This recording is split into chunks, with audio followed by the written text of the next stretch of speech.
Breaking చూస్తున్నాం. రాష్ట్రంలో DCC చీఫ్ల నియామకం కోసం ఏఐసీసీ నియమించిన 22 మంది అబ్జర్వర్లు రాష్ట్రానికి చేరుకున్నారు. అనంతరం నేరుగా వారికి కేటాయించిన జిల్లాలకు వెళ్లారు. ఒక్కో అబ్జర్వర్కు చిన్న జిల్లాలైతే 2 చొప్పున, ఒక్కో పెద్ద జిల్లాకు 1 అబ్జర్వర్ను కేటాయించారు. వారం రోజుల పాటు అక్కడే మఖాం వేసి ఆ జిల్లాలోని పార్టీ కీలక నేతలు, పార్టీలోకి సీనియర్ నాయకులు, కార్యకర్తలు కలిసి డీసీసీ అధ్యక్షుడిగా ఎవరైతే బాగుంటుందన్న అభిప్రాయాలు తీసుకుంటారు. ఈ అంశానికి సంబంధించి పూర్తి అప్డేట్స్ అందించేందుకు మా ప్రతినిధి హరీష్ మనకి లైవ్లో సిద్ధంగా ఉన్నారు. హరీష్, చెప్పండి పూర్తి అప్డేట్స్ అంటే. డీసీసీల నియామకానికి సంబంధించి కూడా ఇప్పుడు కాంగ్రెస్ పార్టీ కసరత్తును స్పీడప్ చేసింది. ఇక డీసీసీల నియామకానికి సంబంధించి కూడా అబ్జర్వర్లు, ఏఐసీసీ నుంచి అబ్జర్వర్లు వచ్చారు. మొత్తంగా 22 మంది అబ్జర్వర్లకు సంబంధించి కూడా ఇక అన్ని జిల్లాలు, దాదాపు 35 జిల్లాలు, ఖైరతాబాద్, సికింద్రాబాద్తో కలిపి 35 జిల్లాలకు సంబంధించి కూడా 22 మంది అబ్జర్వర్లు వచ్చారు. ఒక్కొక్క అబ్జర్వర్కి సంబంధించి కూడా చిన్న జిల్లా అయితే 2 జిల్లాలకు సంబంధించి కూడా వాళ్ళకు అబ్జర్వ్ చేసేందుకు కూడా వాళ్ళకి నియామకం జరిగింది. ఇప్పటికే సంఘటన సృజన్ అభియాన్ పేరుతో సమావేశాలు నిర్వహిస్తున్నారు. సమావేశాలకు సంబంధించి కూడా పూర్తి స్థాయిలో ఇక డీసీసీ నియామకానికి సంబంధించి కూడా అభ్యర్థుల నుంచి ఇక వాళ్ళకి సంబంధించిన పత్రాలను స్వీకరిస్తూ ఉన్నారు. ఎవరైతే దరఖాస్తు చేసుకుంటారో వాళ్ళకి సంబంధించి కూడా క్షేత్రస్థాయిలో డీసీసీ నియామకానికి సంబంధించిన అభ్యర్థికి ఉన్న అర్హతలు కావచ్చు, ఇతర సంబంధించి కూడా అన్ని అంశాలపైన కూడా స్థానిక నేతలు, సీనియర్ కాంగ్రెస్ నేతలు, అలాగే కార్యకర్తలతో పాటుగా జిల్లా ముఖ్య నేతలంతా కూడా ఇక డీసీసీ అభ్యర్థికి సంబంధించి కూడా పూర్తిగా డీసీసీ అభ్యర్థికి సంబంధించి కూడా ఫీడ్బ్యాక్ తీసుకుంటున్న పరిస్థితి అయితే కనిపిస్తుంది. మొత్తంగా 35 జిల్లాలకు సంబంధించి కూడా డీసీసీల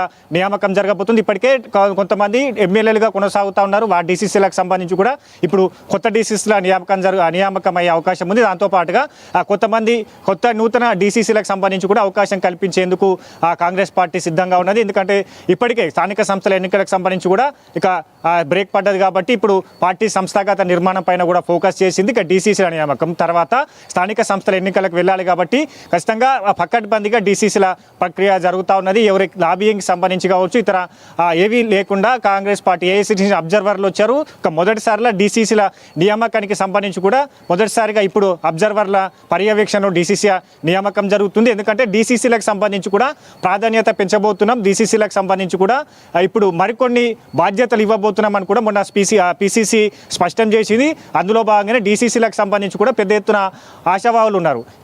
ఇప్పుడైతే స్థానిక సంస్థల ఎన్నికలకు సంబంధించి కూడా వాయిదా పడ్డది కాబట్టి ఇక డీసీసీలకు సంబంధించి కూడా అందరూ ఆ డీసీసీలకు సంబంధించిన పోస్ట్ను అడుగుతూ ఉన్నారు. ఇప్పటికే ఆ అంశాలన్నిటిపైన కూడా ఇప్పుడు ఏసీసీ అబ్జర్వర్లు ఫీడ్బ్యాక్ తీసుకుంటున్నారు. స్థానికంగా సామాజిక వర్గాల వారిగా కూడా అభ్యర్థికి ఉన్న ఏదైతే బలాలు కావచ్చు, అభ్యర్థికి సంబంధించి కూడా కాంగ్రెస్ పార్టీకి ఎంతవరకు కృషి చేస్తాడు, ఎన్ని సామాజిక సేవలు కొనసాగిస్తున్నాడు, నియోజకవర్గానికి సంబంధించి కావచ్చు, జిల్లాకి సంబంధించి కూడా ఎంతవరకు ప్రభావితం చేయగలడు, అసెంబ్లీ ఎన్నికలకు సంబంధించి ఎంతవరకు కృషి చేశారు, పార్లమెంట్ ఎన్నికలకు సంబంధించి కూడా ఎంతవరకు కృషి చేశారు, పార్లమెంట్ ఎన్నికలకు సంబంధించి, అసెంబ్లీ ఎన్నికలకు సంబంధించి కూడా అక్కడ ఉన్న ఓటు బ్యాంక్ కావచ్చు, ఒకవేళ ఆ గెలుపుకు కృషి చేస్తే డీసీసీ సంబంధించిన పాత్ర కావచ్చు, ఒకవేళ అక్కడ నియోజకవర్గంలో ఇతర పార్టీ నుంచి ఎమ్మెల్యే గెలిస్తే ఇక 2 ఎన్నికలకు సంబంధించి కూడా ఎంతవరకు ఓటు బ్యాంకును పెంచగలిగాడు, వీటన్ని అంశాలను తీసుకుంటున్న. దాంతోపాటుగా డీసీసీగా అవకాశం ఇస్తే భవిష్యత్తులో ఎట్లాంటి పనులు చేయగలడు, కాంగ్రెస్ పార్టీ నుంచి కూడా ఇప్పుడు